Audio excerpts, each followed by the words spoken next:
तो बच्चों गतिकीय सिद्धांत और संकुचनवादी सिद्धांत।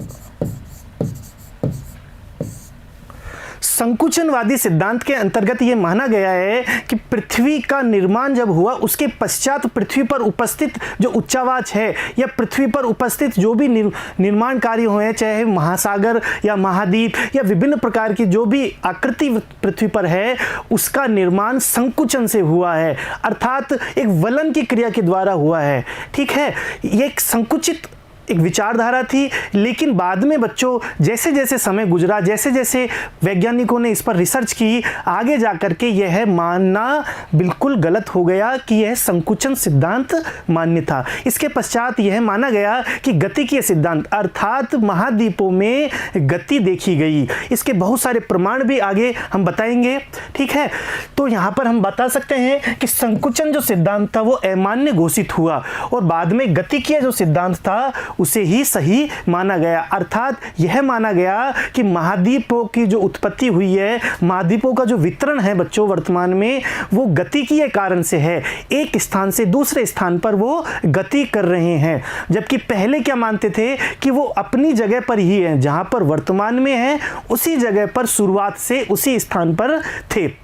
ठीक है, तो ये होता है गतिकीय सिद्धांत। तो बच्चों आज हम इस गतिकीय सिद्धांत में महाद्वीपीय प्रवाह सिद्धांत पढ़ेंगे। तो महाद्वीपीय प्रवाह सिद्धांत के स्टार्ट करने से पहले ये बता देना चाहता हूँ कि इसकी शुरुआत जब इसकी शुरुआत हुई थी F.B. टेलर महोदय ने यह बताया था कि महाद्वीप और महासागर यह अपनी जगह पर नहीं थे, बल्कि इनमें विस्थापन पाया गया। ठीक है, विस्थापन किस प्रकार से पाया गया? हालांकि बच्चों जो टेलर महोदय थे उनका उद्देश्य, इस अध्ययन करने का जो उद्देश्य था वो पर्वतों के निर्माण से संबंधित था, लेकिन उन्होंने बताया कि जो महाद्वीप है वो एक स्थान से दूसरे स्थान पर गति कर रहे हैं और वर्तमान में भी यह स्थिति पाई जाती है। F.B. टेलर ने महाद्वीपों तथा महासागरों के स्थायित्व के विपरीत आवाज उठाकर संकुचन सिद्धांत की खिलाफत की तथा महाद्वीपों तथा महासागरों के निर्माण की समस्या को सुलझाने के लिए एक नई विचारधारा का सूत्रपात किया। एक नई विचारधारा इन्होंने दी टेलर महोदय ने कि महाद्वीप और महासागर जो स्थायित्व का जो सिद्धांत था उसी जगह पर था, उसको ना मान करके उनमें विस्थापन की स्थिति इन्होंने बताई। हालांकि बच्चों इससे पहले एंटोनियो स्नाइडर पेलिग्रिनी ये जो महोदय थे, इन्होंने इसके बारे में विचार बताया था कि महाद्वीपों में विस्थापन होता है, लेकिन केवल इन्होंने यही बताया था कि महाद्वीपों में विस्थापन होता है। लेकिन टेलर महोदय ने मोड़दार पर्वतों के वितरण को स्पष्ट करने के लिए, जो वर्तमान में पर्वत है उनका स्पष्ट करने के लिए ये थ्योरी बताई थी कि किस प्रकार से महाद्वीपीय विस्थापन सिद्धांत हुआ। ठीक है, कि किस प्रकार से महाद्वीपों का विस्थापन हुआ। ठीक है बच्चों, हालांकि महाद्वीपों के प्रवाहित होने की संभावना का सुझाव सर्वप्रथम एंटोनियो स्नाइडर पेलिग्रिनी ने बताया, परंतु टेलर ने इसे परिकल्पना के आधार पर मोड़दार पर्वतों के वितरण को स्पष्ट करने के प्रयास किया। तो बच्चों टेलर का जो प्रयास था वो मोड़दार पर्वतों का जो स्थिति है उनको स्पष्ट करने के लिए उन्होंने बताया कि महाद्वीपीय विस्थापन हुआ था। इसके बाद आता है बच्चों हमारा वेगनर का महाद्वीपीय प्रवाह सिद्धांत। बच्चों यहाँ सबसे मैं दोबारा बता देना चाहता हूँ, सर्वप्रथम महाद्वीपों के प्रवाहित होने की जो संभावना व्यक्त की थी वो पेलिग्रिनी महोदय ने की थी, लेकिन उसके बाद जो इन्होंने स्पष्ट जो परिकल्पना के आधार पर किया वो टेलर महोदय ने किया। तो बच्चों यहाँ पर मैं बता देना चाहता हूँ कि यहाँ पर जो सुझाव दिया था, सबसे पहले जो सुझाव दिया था, देखो कोई भी विचारधारा या कोई भी संकल्पना का निर्माण होता है या किसी भी सिद्धांत का निर्माण होता है तो चरण दर चरण होता है, उसका विकास लगातार रूप से होता है। पहले हो सकता है कि उसमें कुछ कमियां हो, फिर दूसरे वैज्ञानिक कोई दूसरी बात बताए तो पुरानी बातों को शामिल कर ले, तो इस प्रकार से चरण दर चरण स्टेप बाय स्टेप ही इनमें विकास हो पाता है। कोई भी संपूर्ण रूप से सही रूप से सिद्धांत प्रतिपादित शुरुआती दौर में ही नहीं कर सकता। तो यहाँ पर भी बच्चों इसी तरीके से हुआ कि पहले महाद्वीपों और महासागरों का जब विकास हम बताते हैं, उनका वितरण जब हम बताते हैं, तो शुरुआती दौर पर संकुचनवाद सिद्धांत हम बताते हैं।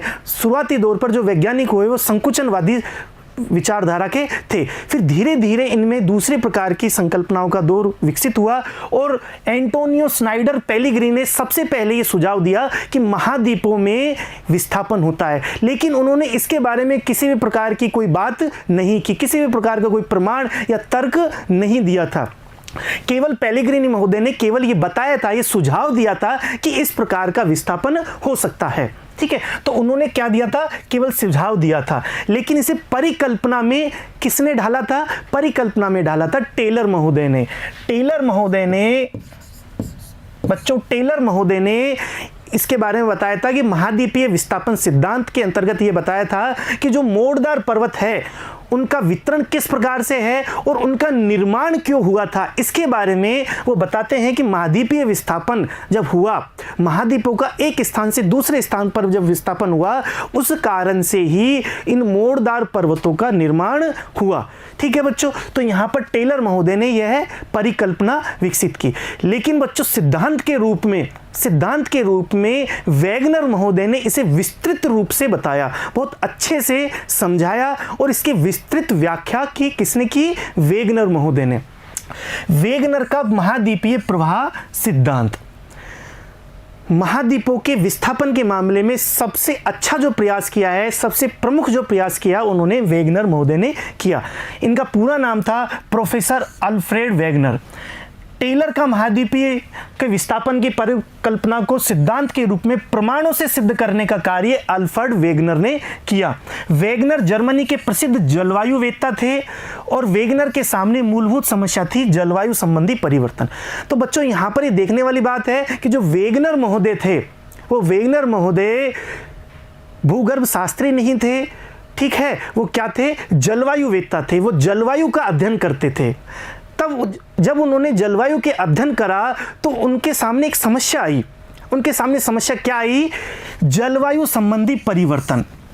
जो पूरी पृथ्वी पर जलवायु का जो परिवर्तन हुआ, उस बारे में उनका ध्यान आकृष्ट हुआ और वो बड़ी चिंता में हुए कि आखिर में इस प्रकार की समस्या कैसे हो सकती है। और वो समस्या क्या थी बच्चों? वो समस्या ऐसी थी कि मैं बताऊं, कुछ जगह पर जैसे कि 50 डिग्री उत्तर से जो पृथ्वी हमारी है, उस पृथ्वी के भूमध्य रेखा पर बच्चों, पृथ्वी की भूमध्य रेखा पर जो गर्म प्रदेश है, यहाँ पर इसे उष्णकटिबंधीय क्षेत्र कहते हैं। इन उष्णकटिबंधीय क्षेत्रों में ही कोयले की उत्पत्ति हो सकती है, क्योंकि हम जानते हैं बच्चों प्राकृतिक कोयला कैसे बनता है। जो घने जंगल थे, उनसे जो घने जंगल थे, उनमें उपस्थित जो वृक्ष थे, वो भूगर्भ कालिक जो परिघटनाएं हुई, उनके दब जाने से ही क्या कोयले का निर्माण हुआ। तो कोयले का निर्माण विशेष रूप से कहां पर होगा? यह है उष्णकटिबंधीय क्षेत्रों में ही कोयले का निर्माण होगा। लेकिन बच्चों ये देखा गया है कि उष्ण कटिबंधीय में ना होकर के शीतोष्ण कटिबंधीय और कुछ जगह पर तो शीत कटिबंधीय क्षेत्रों में भी 50 डिग्री से उत्तर क्षेत्रों में भी कोयला पाया गया। ऐसा कैसे संभव है? ये बिल्कुल भी संभव नहीं है। उसी प्रकार से जो हिमोड़ है, हिमानी के जो हमारे प्रमाण मिलते हैं, वो हिमोड़ है, वो केवल हिम क्षेत्रों में ही मिल सकते हैं, लेकिन दूसरे भूमध्य रेखीय क्षेत्रों में भी हिमोड़ के प्रमाण देखे गए हैं। इसी प्रकार से जो वैगनर महोदय थे, इन्होंने यह भी पाया कि जलवायु, विभिन्न क्षेत्रों की जो जलवायु थी वो परिवर्तन हुई। अब परिवर्तन की जलवायु हुई, एक स्थान की जो जलवायु थी वो दूसरे स्थान की जलवायु में परिवर्तनशील पाई गई। अब इसके दो प्रकार से कारण हो सकते हैं। अब दो प्रकार के कारण कौन कौन से हो सकते हैं? एक तो बच्चों कोई स्थल भाग है, ठीक है, कोई स्थल भाग है, वो स्थिर रहे, जलवायु में परिवर्तन हो जाए।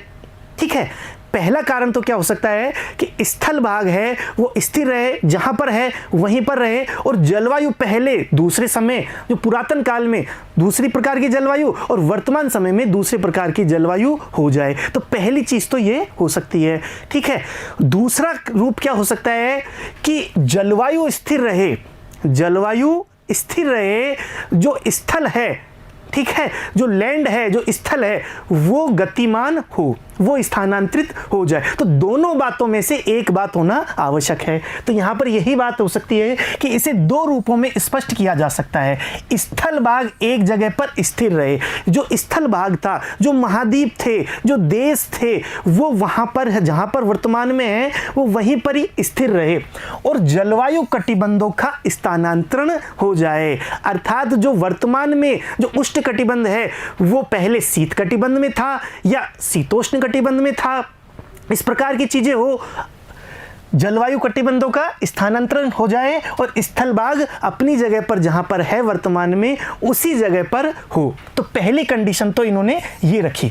दूसरी कंडीशन क्या हो सकता है? दूसरी कंडीशन हो सकती है कि जलवायु कटिबंध स्थिर रहे।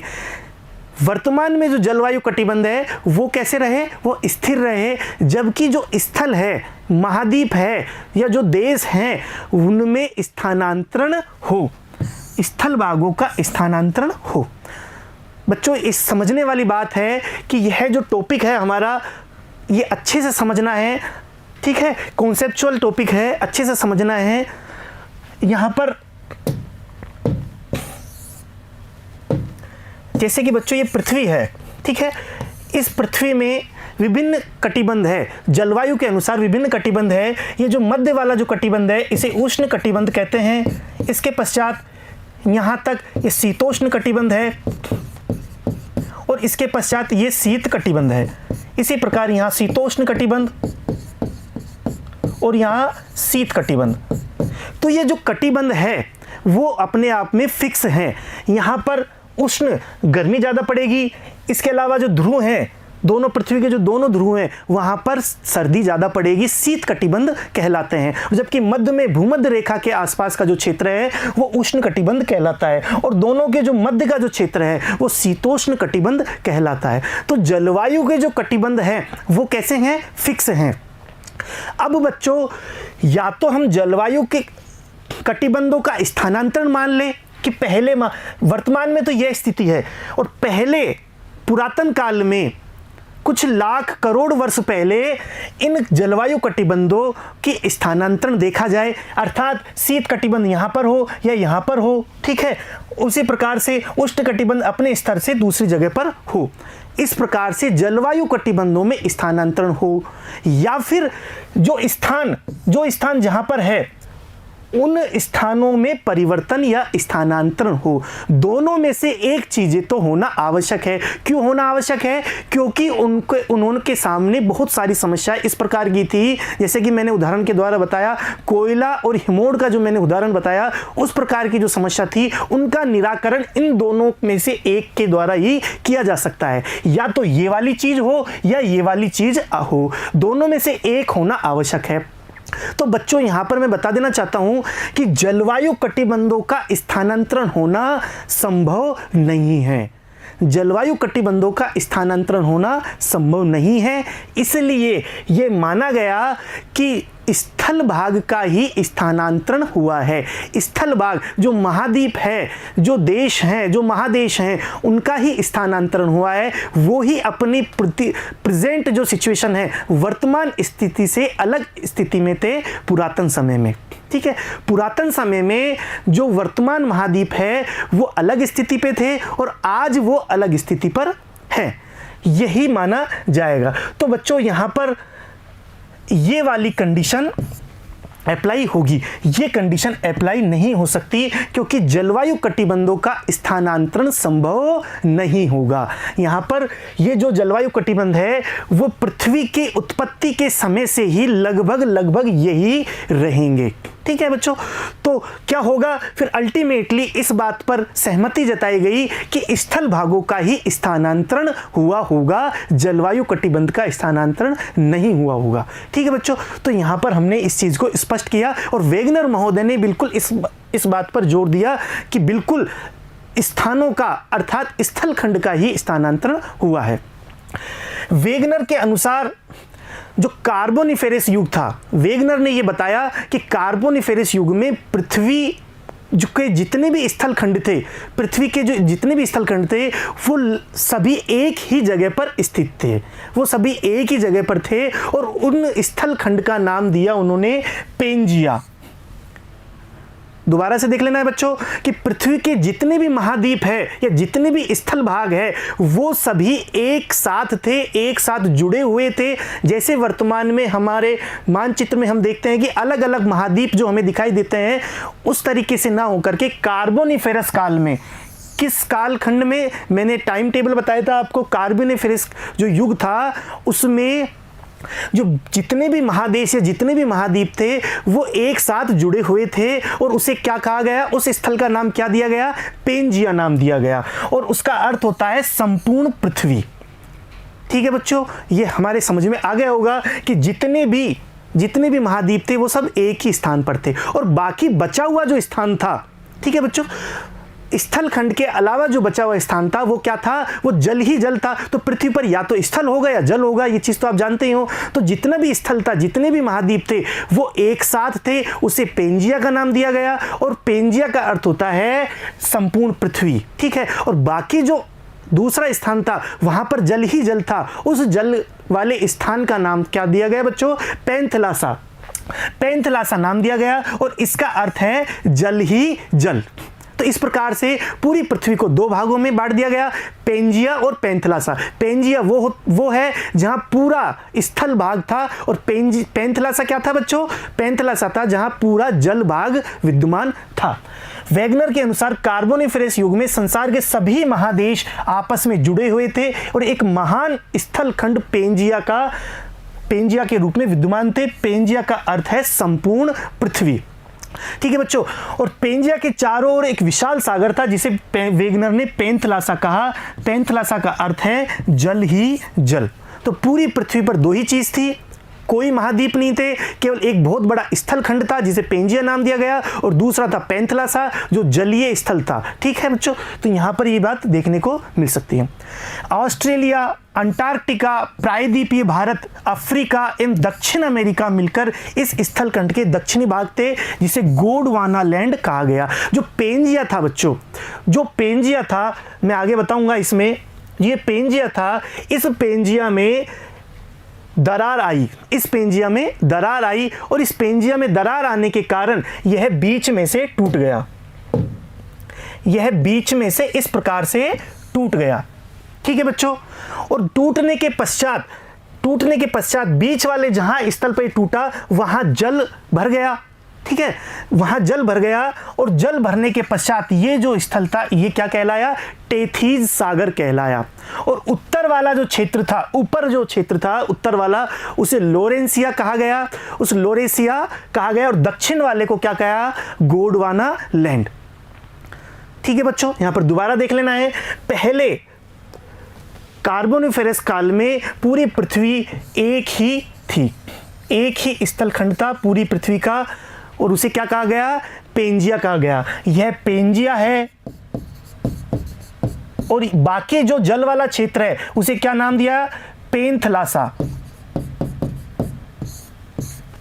ठीक है बच्चों, बाकी जल वाले स्तर का क्या नाम दिया गया, पैंथलासा। और उसके पश्चात इसमें विभाजन हुआ, पेंजिया में विभाजन हुआ उत्तर और दक्षिण के रूप में। उत्तर वाला जो हिस्सा था वो लोरेसिया या अंगारा लैंड कहलाया और दक्षिण वाला जो हिस्सा था वो गोंडवाना लैंड कहलाया। ठीक है बच्चों, और फिर वापस इनमें विभाजन हुआ और विभाजन होने के पश्चात ये अलग अलग महाद्वीप, ये चित्र के द्वारा हम देख सकते हैं कि इसमें अलग अलग महाद्वीपों का इसमें निर्माण हो गया और ये अपने स्थल पर जो वर्तमान में स्थिति है वो वर्तमान स्थिति को प्राप्त कर रहे हैं।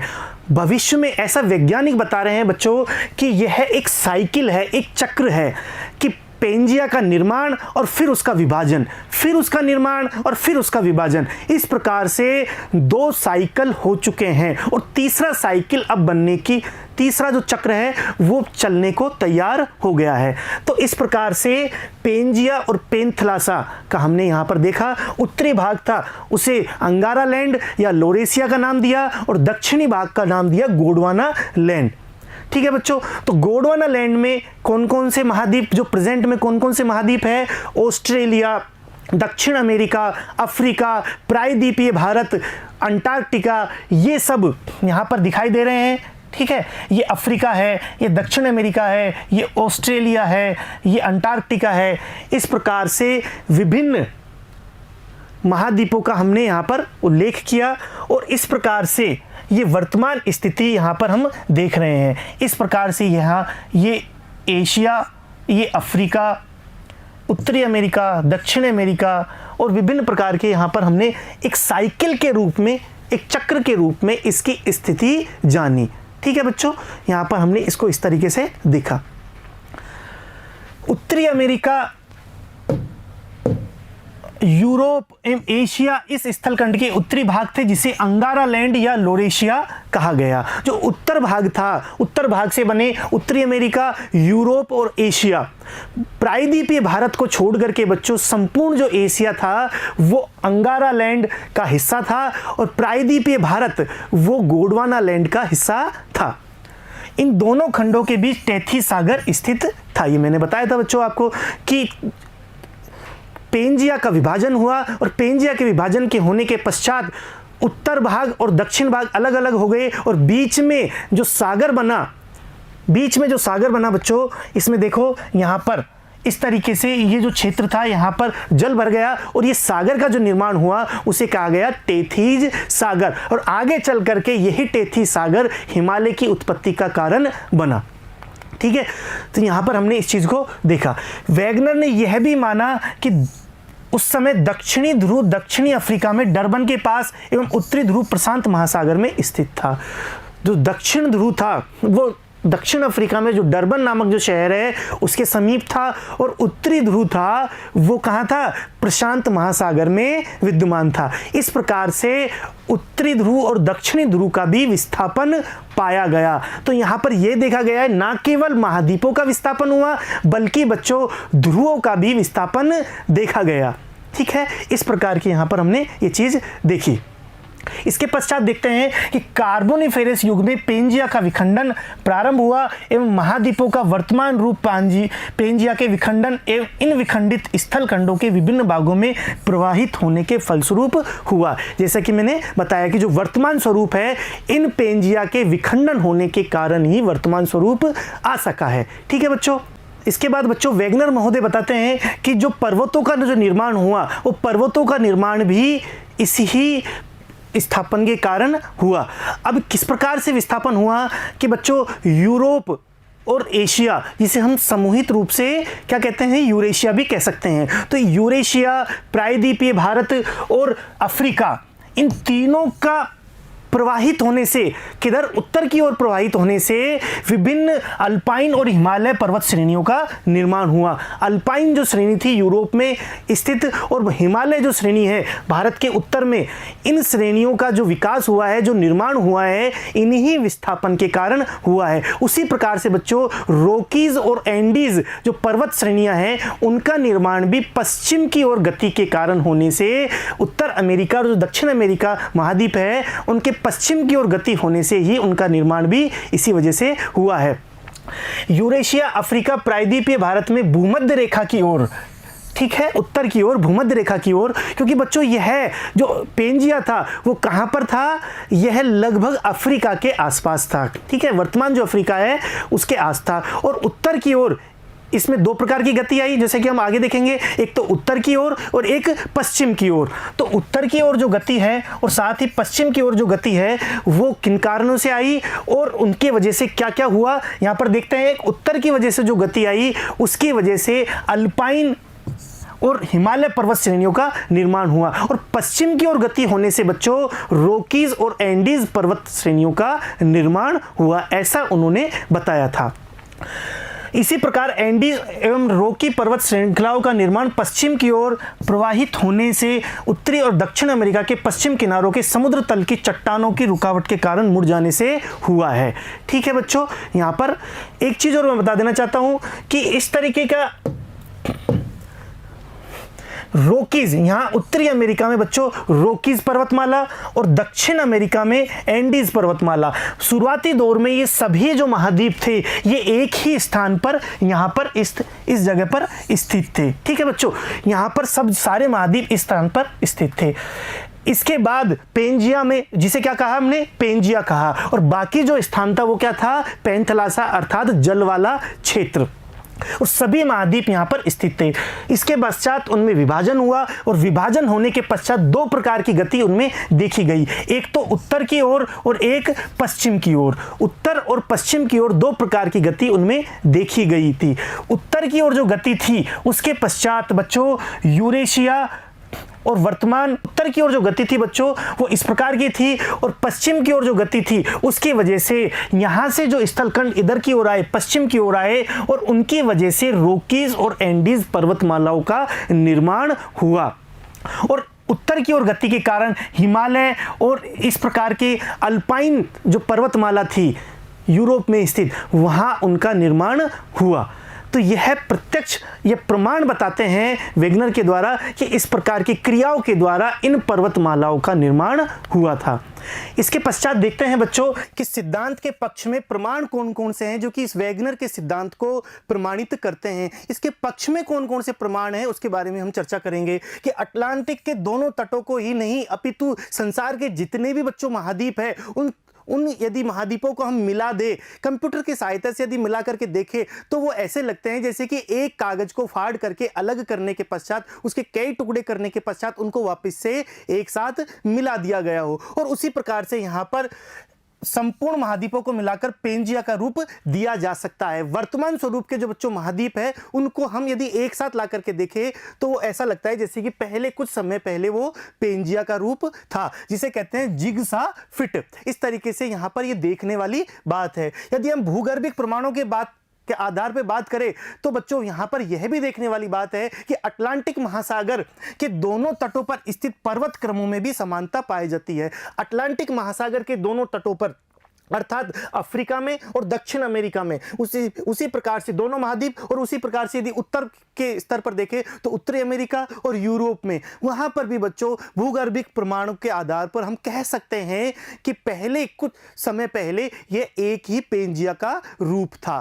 ठीक है बच्चों, अब यहां पर चित्र के द्वारा भी हम देख सकते हैं कि यह जो ग्लोसोप्टेरिस फर्न है वो यहाँ हम इस प्रकार से Africa, south America, Bharat, Antarctica और ऑस्ट्रेलिया, ये जितने भी महाद्वीप है बच्चों यहाँ पर उनकी स्थिति हम एक साथ मिला करके देखें तो उनको देख सकते हैं कि यहाँ पर ग्लोसोप्टेरिस फर्न जो पाई जाती है वो इस प्रकार से एक ही लाइन में पाई जाती है। वर्तमान समय में भी हमें इनकी स्थिति इस प्रकार से मिलती है। उसी तरीके से यदि हम बात करें बच्चों तो अफ्रीका और दक्षिणी अमेरिका के इन क्षेत्रों में बच्चों रेप्टाइल्स जो पाए जाते हैं जो कि जलीय है वो उनकी स्थिति भी देखने को मिलती है। इसके अलावा बच्चों यदि हम बात करें दूसरे प्रकार के जो रेप्टाइल्स है वो भी उनकी स्थिति भी इस प्रकार से दिखाई देती है। ठीक है बच्चों, तो यहाँ पर कहीं ना कहीं कोई ना कोई ऐसी बात रही होगी जिससे कि इनकी उपस्थिति इस प्रकार से हमें दिखाई देती है, जो कि यह प्रमाणित करता है कि पेंजिया का स्वरूप था। वेगनर के इस सिद्धांत को प्रतिपादित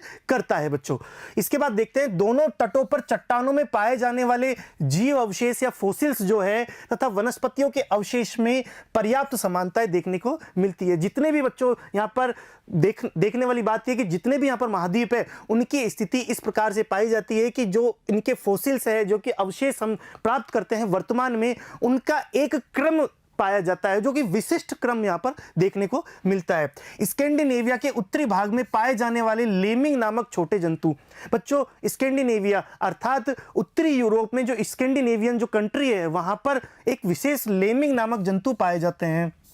अब ये लेमिंग जंतु की क्या विशेषता है कि यह पश्चिम की ओर जब इनकी संख्या अधिक हो जाती है तो ये पश्चिम की ओर भागते हैं और जैसा लगता है कि जैसे कहीं दूसरे क्षेत्र में जा रहे हो, लेकिन वर्तमान में क्या है, दोनों महाद्वीपों के मध्य विशाल अटलांटिक महासागर आ गया और इस कारण से उसमें जाकर के गिर करके मर जाते हैं। तो यहाँ पर स्कैंडिनेविया के उत्तर भाग में पाए जाने वाले लेमिंग नामक छोटे छोटे जंतु अधिक संख्या में हो जाने पर पश्चिम की ओर भागते हैं, परंतु आगे स्थल न मिलने के कारण सागर में गिर जाते हैं। ठीक है, तो उनको ऐसे पूर्वजों के द्वारा ये संकेत मिले थे कि आगे जाकर स्थल भाग है, लेकिन वर्तमान में नहीं है और आगे जाकर के ये मृत्यु को प्राप्त करते हैं। तो यह भी ये बतलाता है बच्चों कि कहीं ना कहीं सभी महाद्वीप आपस में मिले हुए थे।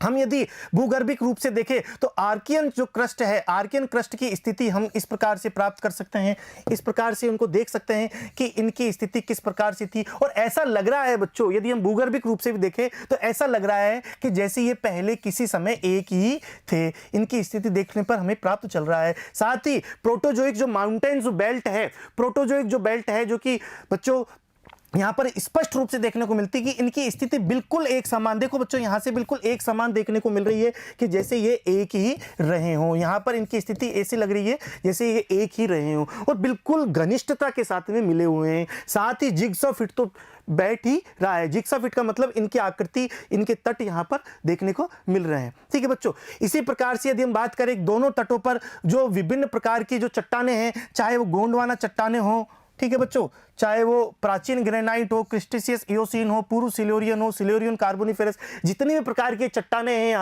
यहाँ पर अफ्रीका में और दक्षिण अमेरिका के ब्राजील वाले क्षेत्र में दोनों ऐसी लगती है जैसे कि एक क्षेत्र से अलग हुई हो। तो इस प्रकार से भी हम यहाँ पर देख सकते हैं।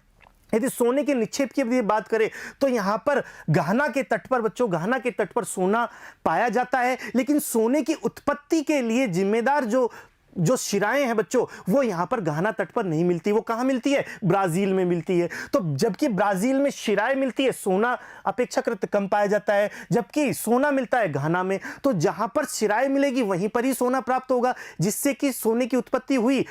जहां पर जिस स्थान पर सोने की उत्पत्ति हुई बच्चों, वहीं पर तो सोना मिलेगा, लेकिन यहां पर विपरीत स्थिति देखने को मिल रही है। तो कहीं ना कहीं हमें यह इंगित करता है कि दोनों एक ही स्थान थे। ग्लोसोप्टेरिस वनस्पति का भारत, दक्षिण अफ्रीका, फॉकलैंड, ऑस्ट्रेलिया तथा अंटार्कटिका में पाया जाना यह प्रमाणित करता है कि कभी ये स्थल एक थे। जैसे कि हमने चित्र में भी देखा था कि ग्लोसोप्टेरिस जो वनस्पति है, जो फर्न है, वो यहाँ पर सभी भागों में एक लाइन के रूप में हमें दिखाई देती है।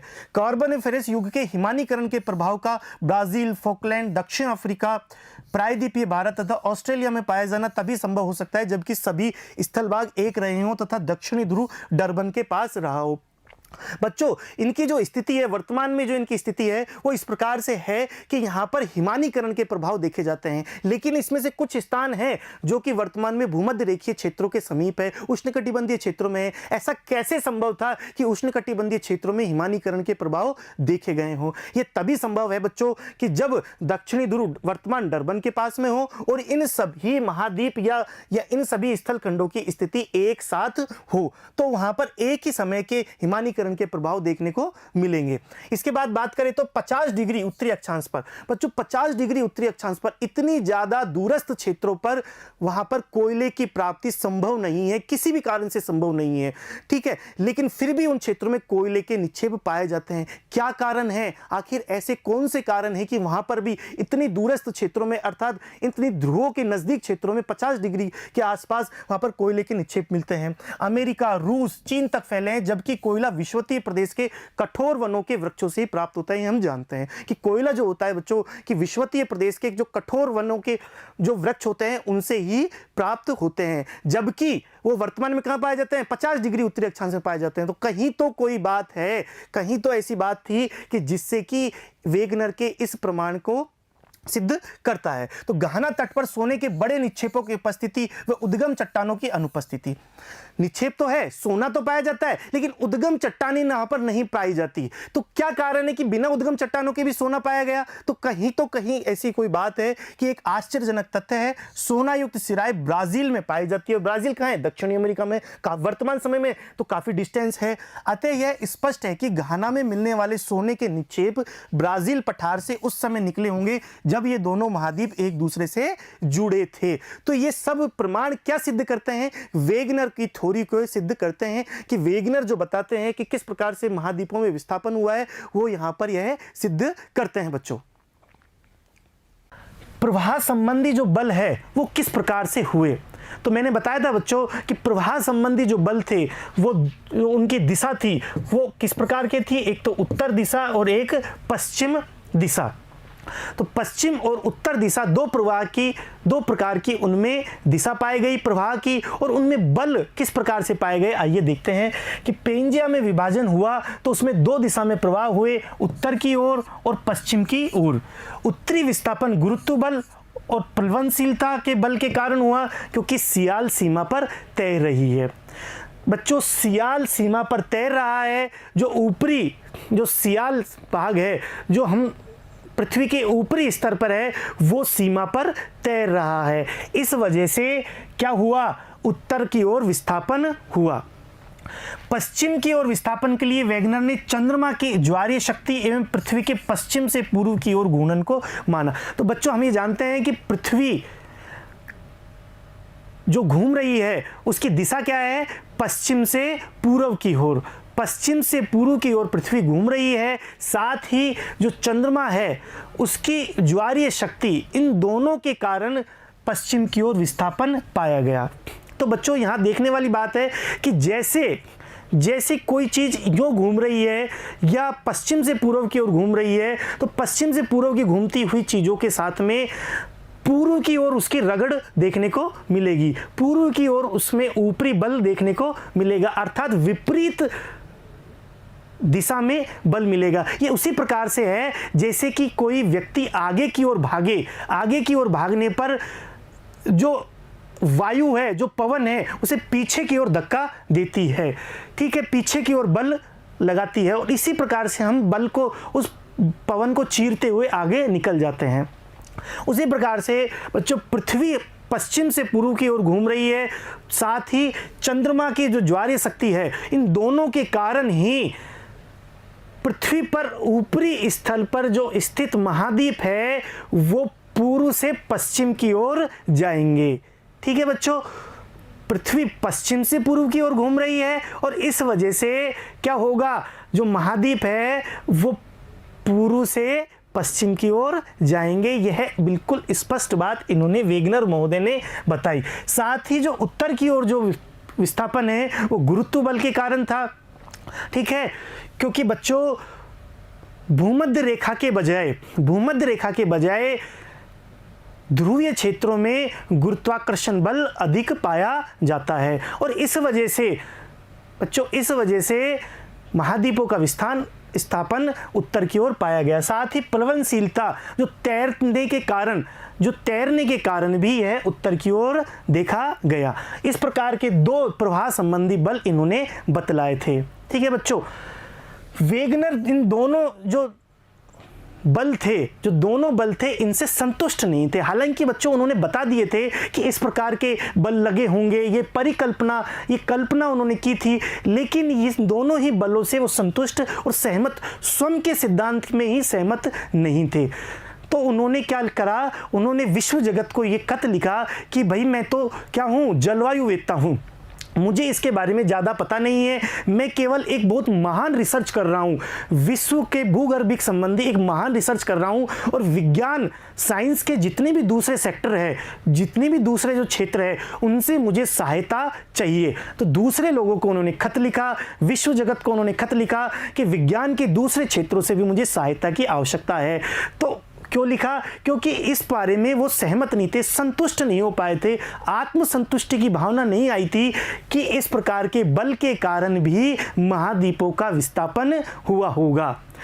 बच्चों यहाँ बहुत इंपॉर्टेंट बात है कि उन्होंने आगे चल करके 1928 में आर्थर होम्स का जो संवेदनीय सिद्धांत था उसको स्वीकार किया, जो कि इनकी जो प्रवाह संबंधी जो समस्या थी उसको भी दूर कर दिया गया था, जिसके कारण इनकी आलोचना भी हुई थी कि प्रवाह संबंधी जो बल थे इसके कारण वेगनर की बहुत ज़्यादा आलोचना हुई और उस आलोचना को बाद में उन्होंने कहा कि मुझे इसके बारे में नहीं पता, विज्ञान के दूसरे क्षेत्र के लोगों को मेरी सहायता करनी चाहिए कि किस प्रकार के इनमें प्रवाह हुए। ठीक है बच्चों, तो बाद में जाकर के 1928 में आर्थर होम्स की जो संवहनीय सिद्धांत था, जो हम आगे पढ़ेंगे, इसी चैप्टर में आगे पढ़ेंगे बच्चों, उसको इन्होंने स्वीकार किया और बाद में जाकर के इन्होंने स्वीकारा और महाद्वीपीय विस्थापन के संभावित शक्ति के रूप में स्वीकार किया। ठीक है, कि महाद्वीपीय जो विस्थापन हुआ वो किस कारण से हुआ, संवहनीय सिद्धांत के कारण हुआ, लेकिन ये बाद में जाकर के उन्होंने स्वीकारा। इस बात पर वो सहमत थे कि इन शक्तियों के कारण, इन बल के कारण महाद्वीपों जैसी जो स्थिति है, महाद्वीपों का जो विस्थापन है वो संभव नहीं हो सकता। वेगनर के जीवन में अनेक आलोचक हुए, उनकी आलोचना की गई। किसी ने, चैम्बरलिन ने इसे चरण धूल के समान बताया, चरण धूल के समान बताया कि फूट लूज है, चरण धूल के समान बताया, बेकार है, धिक्कार नहीं है। स्कॉट ने इसे सड़ा हुआ धिक्कार योग्य रचना की, बेकार है, ठीक है। लेकिन बच्चों, उन्होंने हार नहीं मानी, वेगनर महोदय ने इस बारे में हार नहीं मानी और लगातार रूप से अपना कार्य करते रहे। विरोधी इनके बारे में खूब प्रचार किया। हालांकि उस समय तक उनकी इस विचारधारा को मान्यता नहीं मिली थी, वेगनर की इस विचार को मान्यता नहीं मिली थी। और ग्रीनलैंड के समीप 1929 में ग्रीनलैंड के एक द्वीप के आसपास मृत पाए गए। कैसे? रिसर्च करते हुए, काम करते हुए, खोज करते हुए बर्फ से ढके हुए मृत पाए गए। लेकिन बच्चों, ये ध्यान करने वाली बात है कि उन्हीं का ये जो सिद्धांत है वो नहीं मरा। वो इंसान जरूर मर गए लेकिन उनका सिद्धांत नहीं मरा और पुनर्जीवित हुआ। कब पुनर्जीवित हुआ? 1967 में प्लेट टेक्टोनिक थ्योरी, प्लेट विवर्तनिक जो सिद्धांत है उसके रूप में पुनर्जीवित हुआ। और वही प्लेट विवर्तनिक सिद्धांत वर्तमान में सर्वमान्य सिद्धांत साबित है। और उसी सिद्धांत की जो मूल संकल्पना है, प्लेट विवर्तनिक की जो सिद्धांत है उसकी जो मूल संकल्पना है वो ही वेगनर महोदय के द्वारा दी गई थी। तो बच्चों, यहाँ पर ध्यान करने वाली बात है कि कोई भी जो आधुनिक जो सिद्धांत है किसी भी तरीके का, वो वर्तमान स्वरूप में उस प्रकार से नहीं आ जाता जो कि वर्तमान में। उसका विकास धीरे धीरे कुछ हर तरीके के वैज्ञानिकों के द्वारा उनका विकास किया जाता है और तब जाकर के वो वर्तमान स्वरूप में आ पाता है। हम आगे पढ़ेंगे प्लेट विवर्तनिकी सिद्धांत को, ठीक है बच्चों, इसी चैप्टर में आगे पढ़ेंगे। तो वहां पर वेगनर महोदय का जो सिद्धांत है, महाद्वीपीय प्रवाह सिद्धांत, वो इसमें अहम भूमिका निभाता है। तो बच्चों, आज की क्लास में हमने वेगनर महोदय का महाद्वीपीय प्रवाह सिद्धांत पढ़ा। अगली क्लास में हम प्लेट विवर्तनिकी सिद्धांत के बारे में अध्ययन करेंगे। धन्यवाद बच्चों।